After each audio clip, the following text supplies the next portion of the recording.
Good morning, ladies and gentlemen. I would like to continue with the lecture in number theory. At some point we stopped, and I said that I would like to do a continuation of that lecture, where we're going to present more applications of the theorems that we have learned in the lecture, such as Fermat's little theorem, or maybe some other problems involving the Chinese remainder theorem, and so on. So I'd like to continue that. So let me start sharing the screen.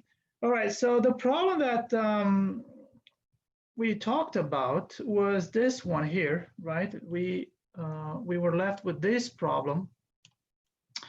And let me read that again for you. So it was a Putnam A1 in 2017, which says the following. So we consider S to be the smallest set of positive integers such that it has the following three properties. 2 is in S. Then if n is in S, then n squared is in S. And if n plus 5 squared is in S, whenever n is in S. Well, as you can expect here, this set you might expect to, well, we want to find the smallest, so it won't contain exactly all the integers. But the answer is the following. So the answer is that this set, the smallest set, with satisfying these three properties, and the positive integers that are not in S are 1 and all multiples of 5. So that's where we were last time when we talked about this problem. All right. So let's see. Let's analyze it a bit. If we just have to look at the conditions. So I know that 2 is in S. Then, well, as you look, well, if for example n equals 2 by property B, it will imply also that 4 is in S, right? So, so we can play around with these numbers, right? Then for 4 is in S, then 16 is in S, and so on. But now if we put together, right, if we combine B and C, for example, so let's do this, let's make this remark first. So by combining B and C, right, if I'm combining this, it implies that it follows that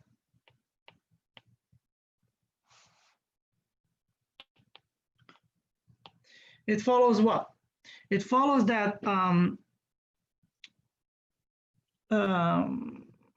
n is in S will imply that n plus 5 is in S. So n in S implies n plus 5 is in S, right? So that's what it means. All right. Also, now let's look at this. Well, I know that. So also, I know that. So also because 2 is in S, right? It will follow what? We have that. So it's 2 is in S, n plus 5 would be in S. So it will be that 7 is in S. We have that in fact 7 is in S, and in fact, and then 7 squared is in S, right? 7 squared, which is, let's write it, in fact, let's write 7 squared, which is 49. This guy is also in S. Okay. All right, so we have this. Okay, and now, since this guy is in S, it follows that n plus 5 by property C, this implies that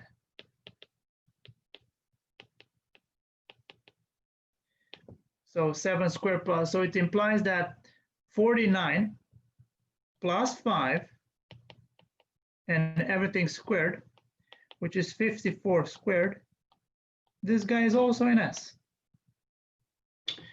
So therefore, we can say that this guy 54 squared, since 54 squared, this guy is congruent with 1 mod 5, right?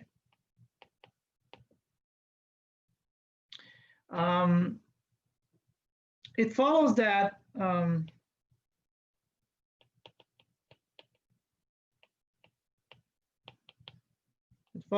all sufficiently,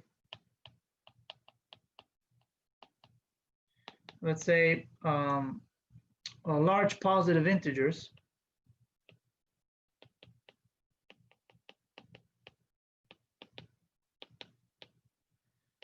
are congruent 1 mod 5, right? Okay, so now let's put everything together and let's analyze a bit the situation. Now, let us consider a positive integer a, let's say an integer. And let's call this integer a, which is greater than 1, right? Okay. And I would like to consider this integer that is not a multiple, of 5.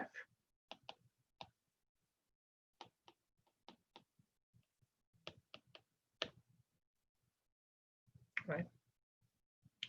Okay. So now I'm gonna look at the sequence a squared, a to the power 4, so square fourth, a to the power 8, 16, and so on. Now, okay, we look at the sequence.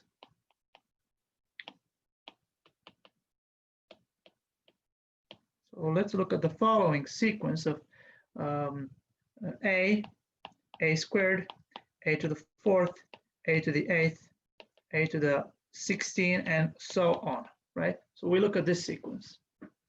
Well, what do you know about this sequence? Well, it's quite clear that this sequence, it will grow and it will be unbounded, right? So we can say that this sequence grows without a bound.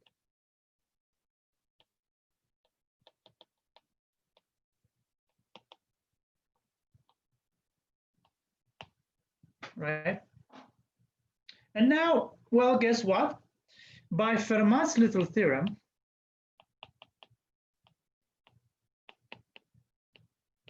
so we want to use this. So by Fermat's little theorem, we will have that, or in fact, you can even look at the cases mod 5. Anyway, that's the official solution. They look at the cases mod 5, but anyway, I like to be a little bit more fancy by just using Fermat's little theorem as that. So by Fermat's little theorem, we can say that all the terms of the sequence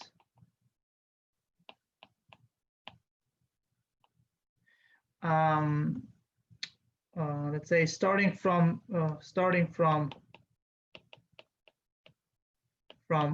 a to the 4th, right? All these terms starting from a to the 4th are congruent with 1 mod 5,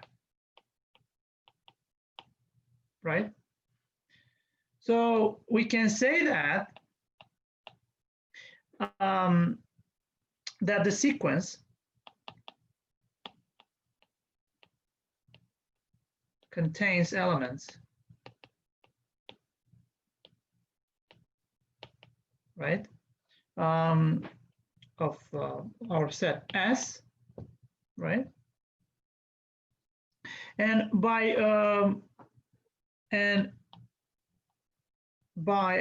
applying B, let's say, yeah, by applying B repeatedly,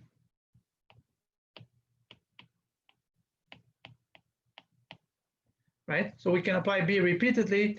It follows that we have that A is an S. Okay. So let's see, what do we have here? No, all right. Well, and but one can check that, and I'll leave this to you as an exercise. One can check that the set of all integers,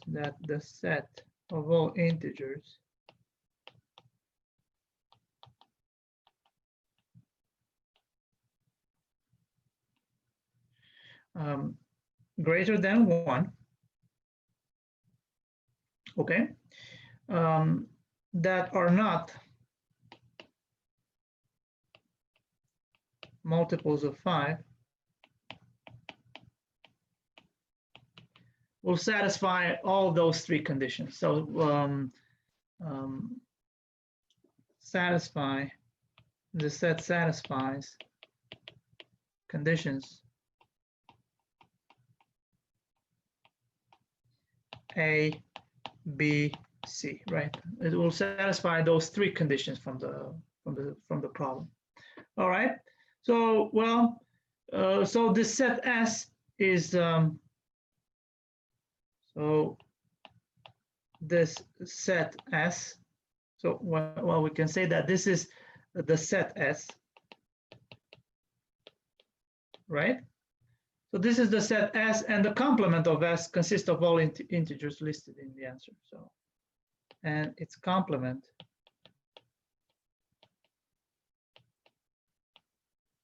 consists of all integers listed above. Okay, and that's it. Anyway, that's a little bit more fancy way of without, well, like I said, the official solutions, they just check cases mod 5. So you can do that, but I prefer not to do there and check it over. But it's the official solution, I would say it's more elementary, like without using any fancy stuff. Well, if you can call Fermat's little theorem fancy. All right, so that was the problem. It wasn't, I would not say it was an easy, but wasn't a hard problem either. So that was problem A6, as you can see it.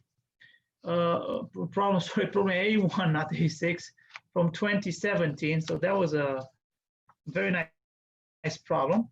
Now I'm going to do another easy problem, and probably it's easier than this one. So let's see, problem number 7.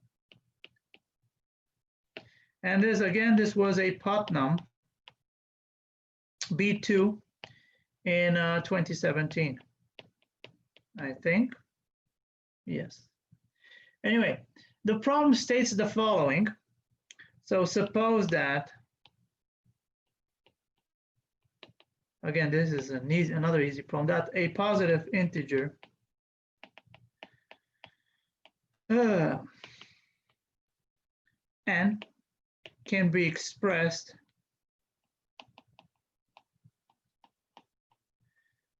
as the sum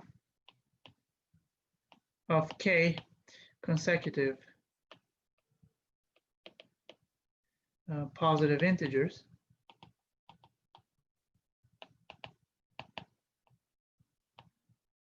and we're going to write n in the following way. So n is a plus 1, well, plus a plus 2, plus all the way to a plus k minus 1 for k equals 2017. Right? But for no other values of k greater than 1. So we can write this in this way only for k equals 2017. Now, considering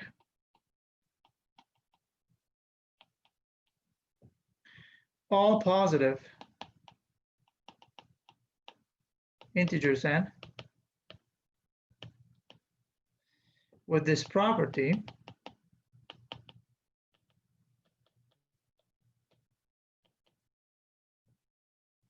right? Okay, what is the smallest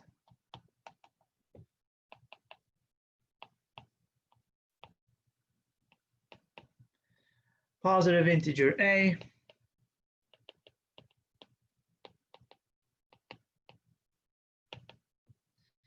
that occurs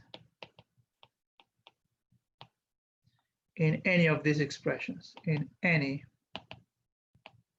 of these expressions? That is the question we want to answer. All right, let's look at the statement again. And I think that's correct. And we would like to, well, it's quite easy, I would say. Well, the answer is that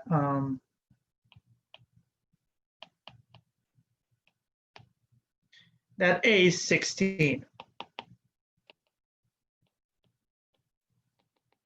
A equals 16.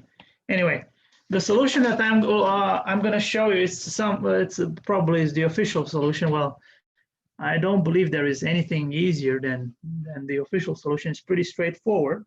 So now let's rewrite the expression. As you can see there, we can rewrite it in the following way. So let's first let's rewrite the expression for n.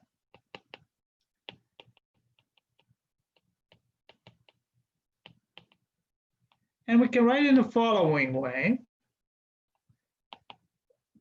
As you can see there, I have some, so this will be equal to what if we look at it? So it will be, I have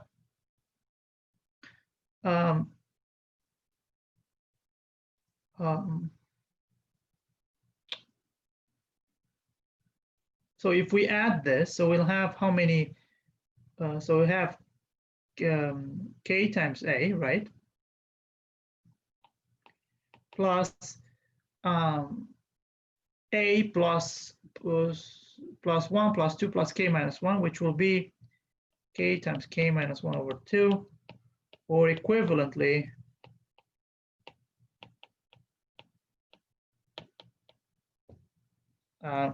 this will give us what? It will give us, and we can factor here, equivalently, this will be 2n, will be equal to what? To k, because we can factor something here, times 2a plus k minus 1, right? That's what we're getting. And keep in mind that, so keep in mind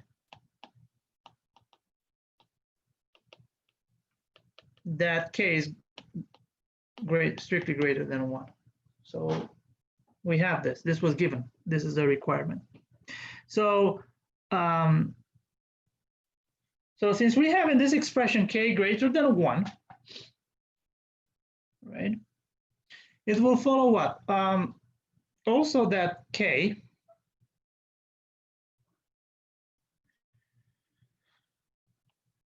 also we have that k is less than 2a plus k minus 1, right? Because since, okay, a is greater than 1, so we know this. So since a is greater than 1, we know that k is less than 2a plus k minus 1, right? All right. And now, obviously,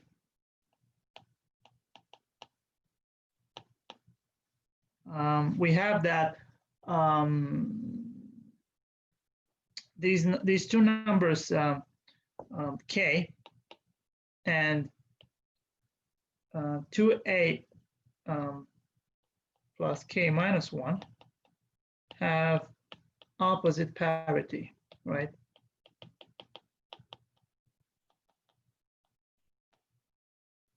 Right. Okay. Now, conversely,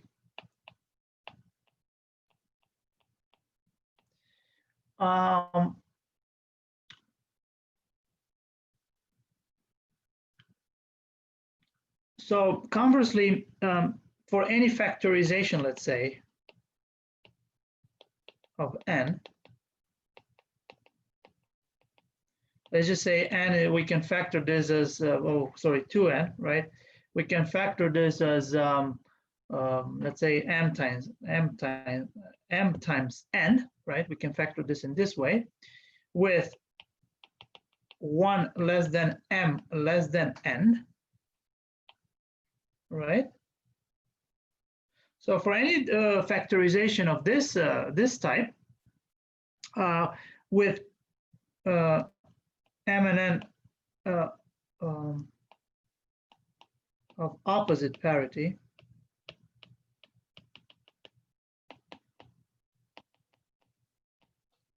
okay, we obtain,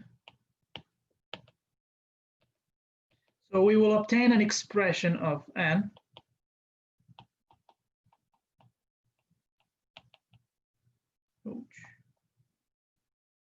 an expression of n, right? In the, let's say, desired form, by just taking, guess what, k equals m, by putting basically k equals m, and n will be the other guy, and a to, for example, to be n plus 1 minus m, everything over 2. All right, so we have this. So we can write them in this way. Now, the only thing that we need to observe is, like, what's the deal with this 2017? Well, also, the number 2017 is a prime number. So that's the trick here in this problem, that 2017 is a prime number, okay? And since 2017 is less than, let's say, 45 squared, right? So since this is the less than 30, you can just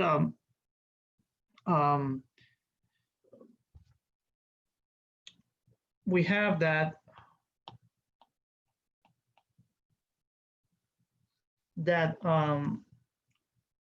for, let's say, 2n to be 2017 times 2a plus 2016, right?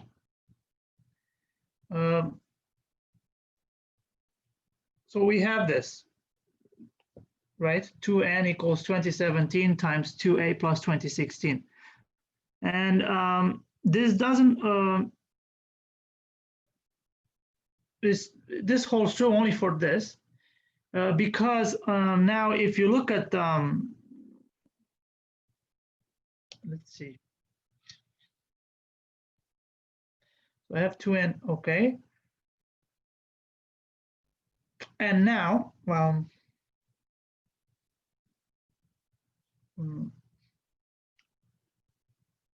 okay, because this guy, so let's look at these numbers. So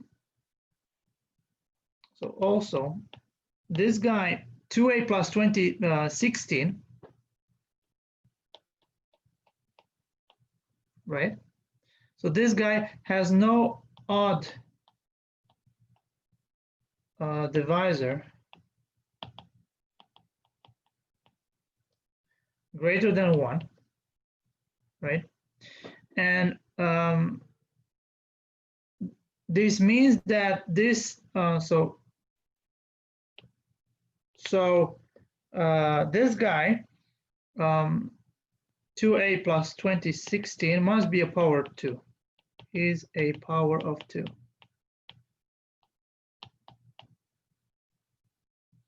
So, and this happens only when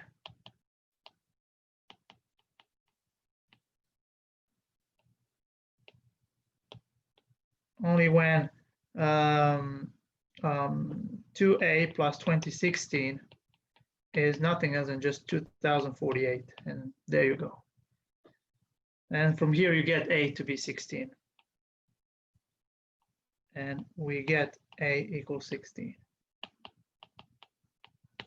Anyway, and that's the problem. Again, it was very easy. Well, the first time I did it, and well, it's a little bit more complicated, but I prefer to look at the official solution, which was shorter than my solution. Anyway, it wasn't a hard problem. Now I would like to veer towards and discuss another problem. Well, my initial solution, in fact, let me say a few words just to tell, was to show that, well, I wrote this n as, well, for 2017, basically this n is nothing else than just 2017 times A plus 1008, right? And you know that this A plus 1008 has no odd factor greater than 1. So A plus 1008 will be a power of 2, and you keep going. And then you look at the smallest possibility for which this happens, and the power of the smallest possibility, I think it was 2 to the power 10, which is 1024, sorry. And then you write this n as 2017 times 1024, which is less than 2017 squared. And you keep going like this. So it's a lot of, so I prefer the official solution. I don't want to consume any more time with other solutions as well. All right, now let me, so this was problem 7. Now problem 8, well, again, it's a similar, in a similar fashion with problem 6, I think. Problem 8 was a Putnam, and so I was surprised that this was a Putnam A4 in 2009. Let me look. Okay, and the problem says the following. Yeah, like I said, I was very surprised because it's easier than I thought. Let S be the set of rationals of rational numbers such that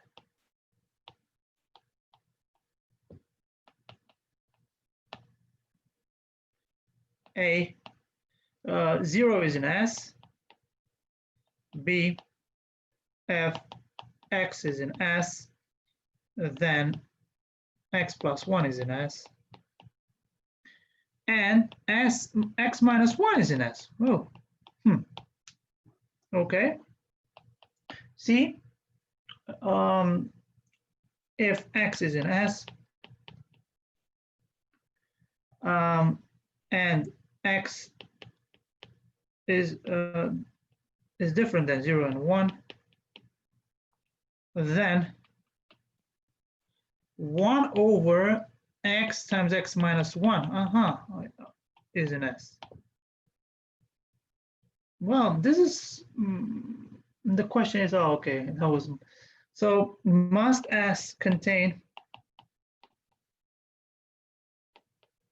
all rational numbers? So that is the question. That's the big question. All right, let's look at the problem. Wow.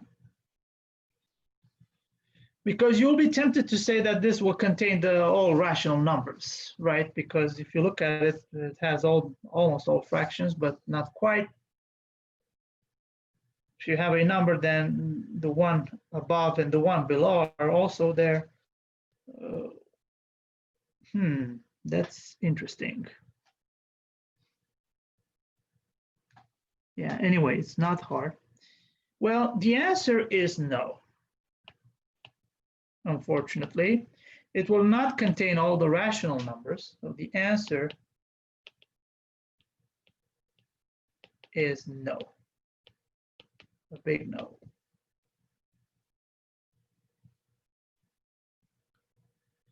And now let's see why. Let's think. So what will be the answer? So the answer is, so the set, well, it's almost close to Q, I would say. this set S, which will be Q, and I will take out this set of all integers n plus 2/5 with n in Z. So this is the answer. So this answer, this set satisfies the conditions A, B, and C. All right, let's see. Well, clearly 0 is in S, so that's obvious. You can take n, right?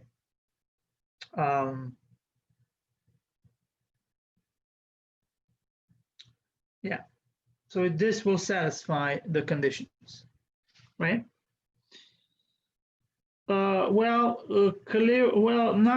Let's see, clearly satisfies A and B, but now we would like to see if it satisfies C. So, and I'll leave it to you as an exercise.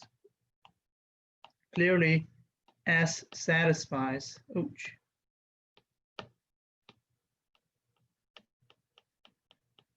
Conditions. A and B, and and I'll leave this to you as an exercise.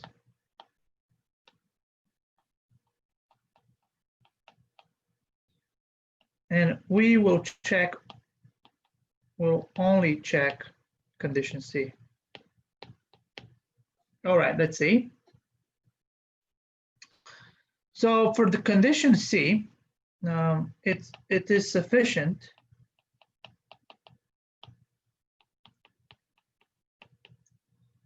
to show that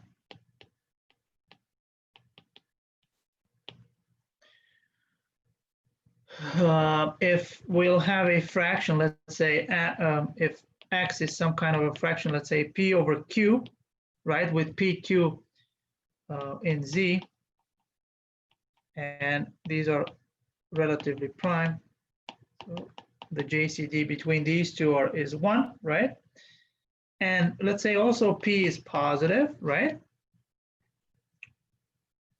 Okay, so if this is, then we cannot have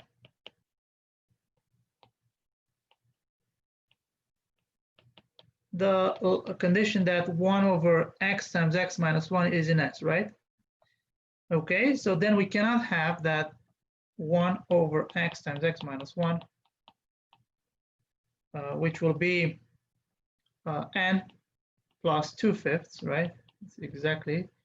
So we cannot have this for an integer n, let's say. Okay. So we have to show that we cannot have this. Well, suppose the contrary, right? So suppose the contrary.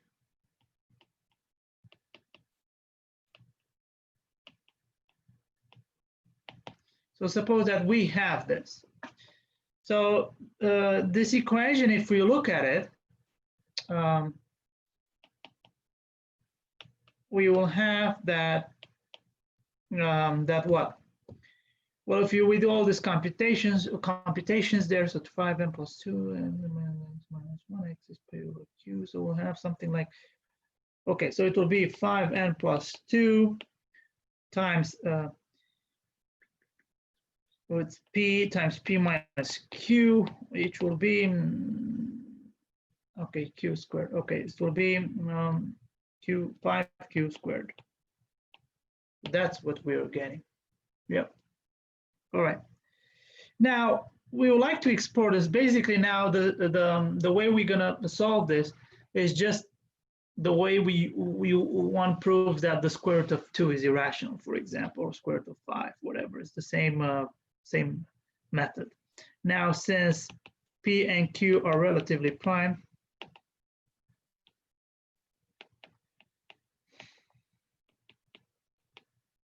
right? and let's say clearly P divides 5Q squared, right, from this equality, we must have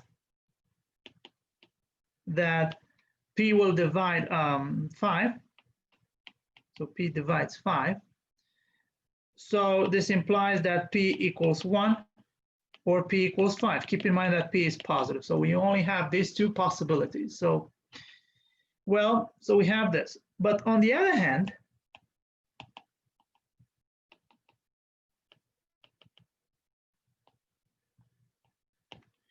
what do we have? Well, on the other hand, we know that P minus Q from the above equality, from star here, divides 5 as well.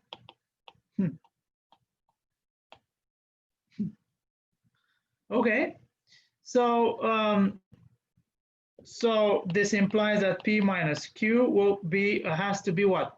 Has to be plus minus 1 and plus minus 5. Okay, so we have this possibilities for P and Q now. So we have the following possibilities.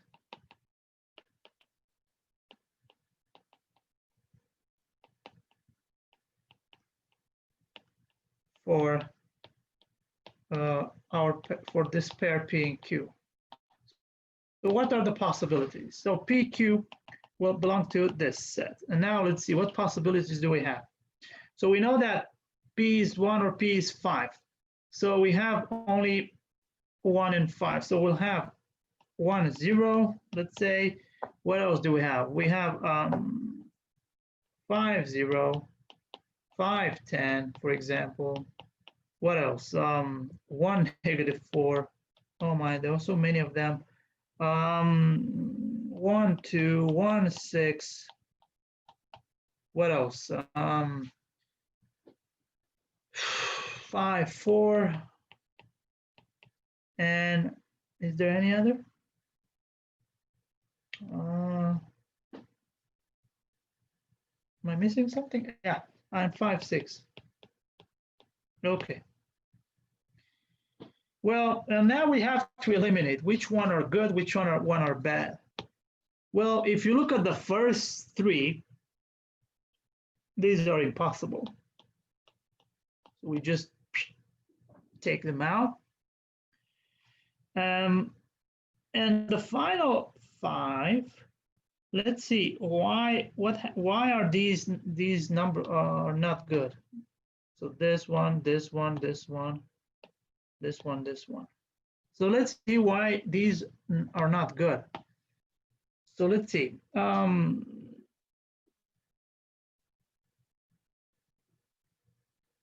Anyway, this will give us what? So these will give us, so the last 5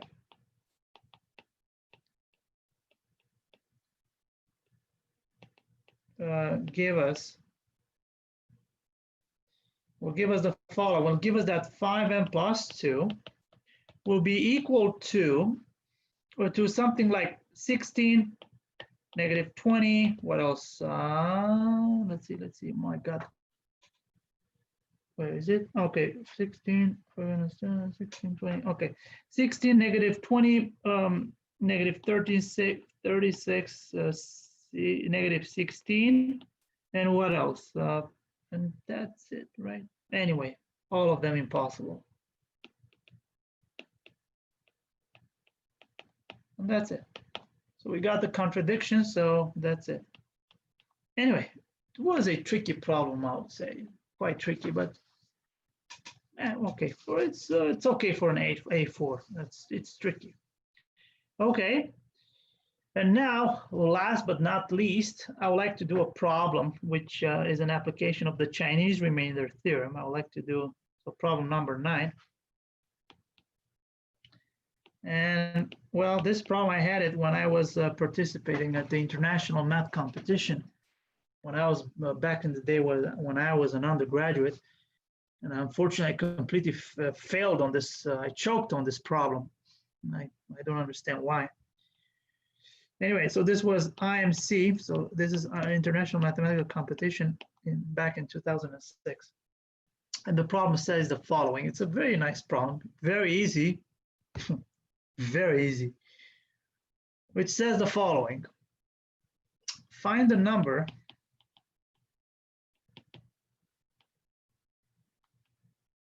well, you can do it without the Chinese remainder theorem, but I would like to use some machinery that we learn. The official solution actually doesn't use, if I remember correctly, the Chinese remainder theorem, but anyway. So the question asks the following. So find the number of positive integers x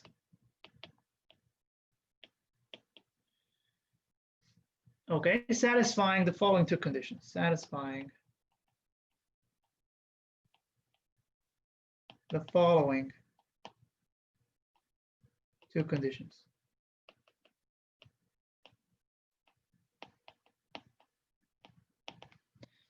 All right, the first one is that x is less than 10 to the power 2006. And the second one is that x squared minus x is divisible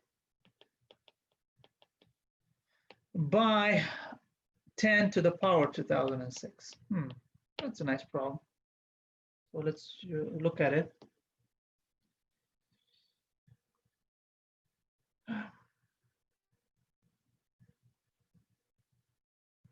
Well, the official solution says something about writing the integer in its decimal form, and then you look at x squared minus x, and then you'll form some kind of a sequence. Anyway, whatever.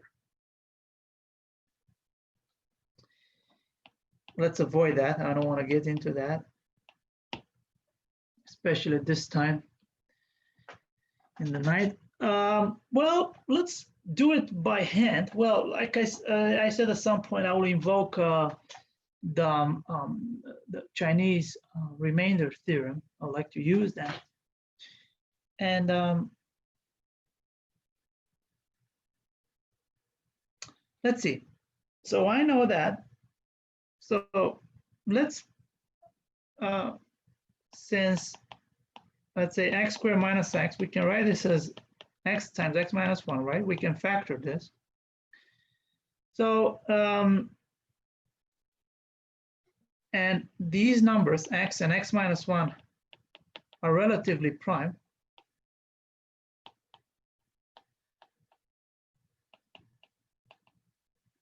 Right? It follows that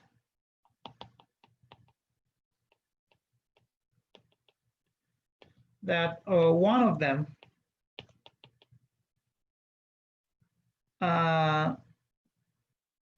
must be divisible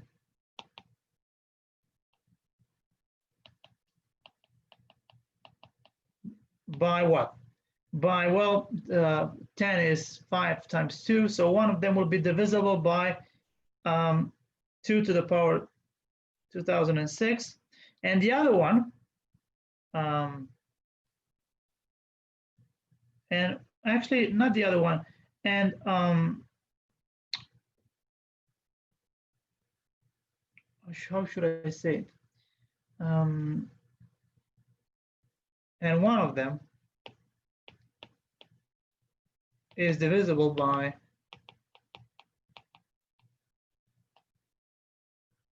5 to the power 2006, right?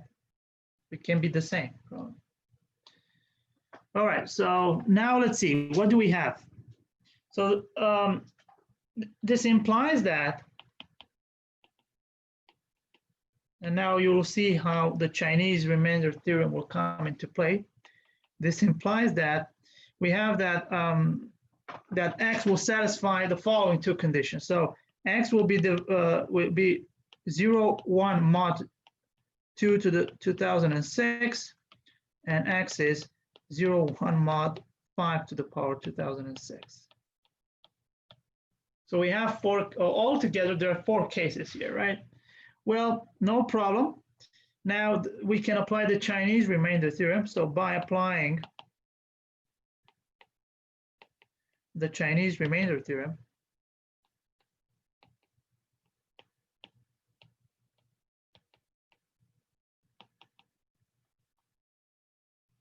right? In each of these four cases, by applying, there is a solution. Let's say there's a unique solution, maybe. Oops. A unique solution, right?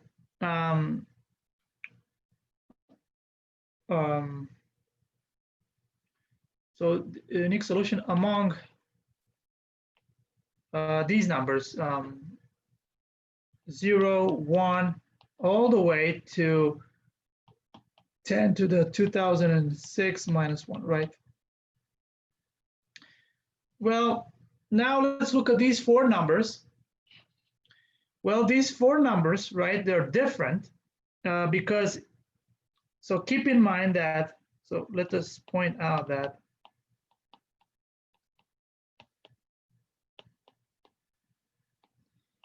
these four numbers are different.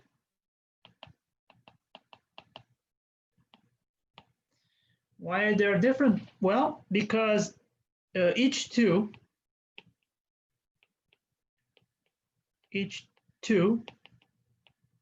of them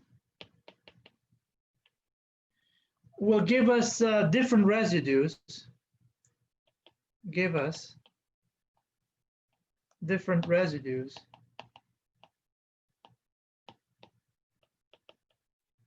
modulo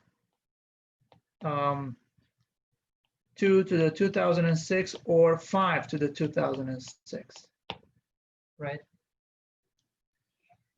And moreover, so we have four of them, and we cannot allow we cannot allow 0 in one of these numbers. So therefore, there are only 3 solutions. So there are only 3 solutions. That's it. Anyway, it was such an easy problem, but I did not solve it then. I don't know why, but anyway, it is what it is. Well, I think I'm gonna stop here. I intended to do more problems, but I think it's better for me. It's a good place for me to stop. Maybe I'll talk more about quadratic residues next week, about maybe some Diophantine equations, but also I'd like to talk about well, we'll do some congruences in the recitation next week, and also I would like to talk a bit, probably again I'll do an extra lecture, so one lecture will not be enough, where I'll be talking about some analytic methods in number theory problems. But like I said, I'll try not to dive too much into the actual analytic number theory, like to talk too much about the prime number theorem, although probably I would. Anyway, we'll see. Okay, thank you very much.